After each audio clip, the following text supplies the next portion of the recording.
Hello guys, good morning. I'm going to cook milkfish with olive with soy sauce. It's really good guys and very delicious. You need to try it. So put like vinegar, sugars or something. So you have to try it. It's so yummy for our lunch. This green olive. You can add green olive or either one black olive. You have to try guys. It's so yummy.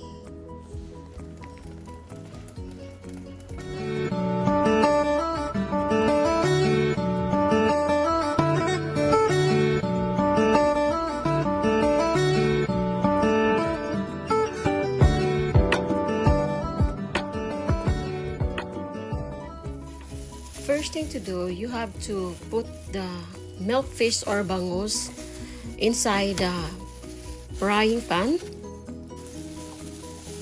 This milkfish is a whole fish, and I cut I think five slices, and also 1/2 of onion and 4 cloves of garlic, 4 pieces of small bell pepper, and also scallion or green leaves, and 1 tablespoon of sugar, 1 tablespoon of black pepper, and also 1 tablespoon of beef stocks or beef powder, and also 1 part balsamic vinegar and 1 part water. As you can see guys, and also 1/4 cup of vinegar, white vinegar or either one, any kind of vinegar. And then you have to boil it until the fish is cooked and the soy sauce is sticky.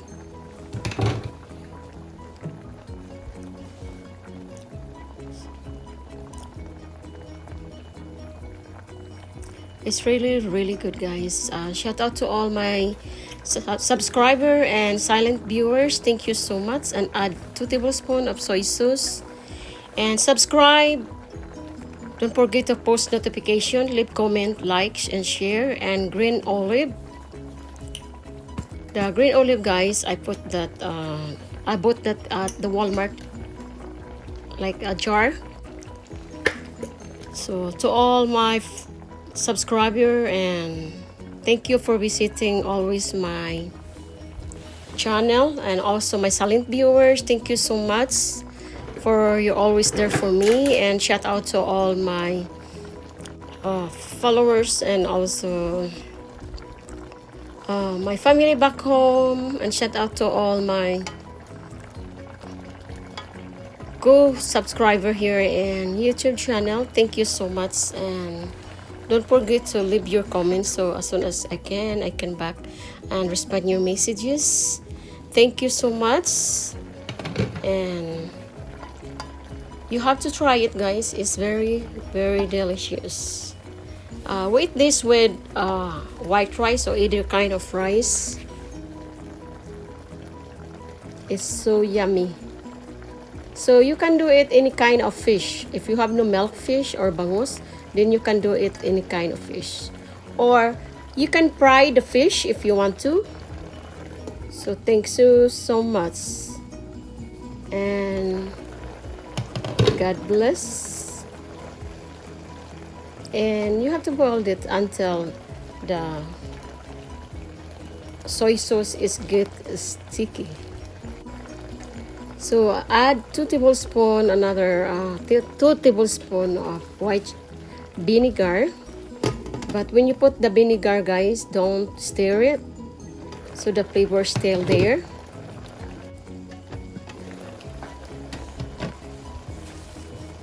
You have to try that. It's really good. So as you can see, and the milkfish, the fish is almost ready. So let the fish get more cooked and get sticky the sauce. Now the fish is ready to serve. So thank you so much. Subscribe, like, share, and leave comment, and don't forget to post the notification bell. God bless and be safe, take care, and see you my next video. Thank you. Oh, bye.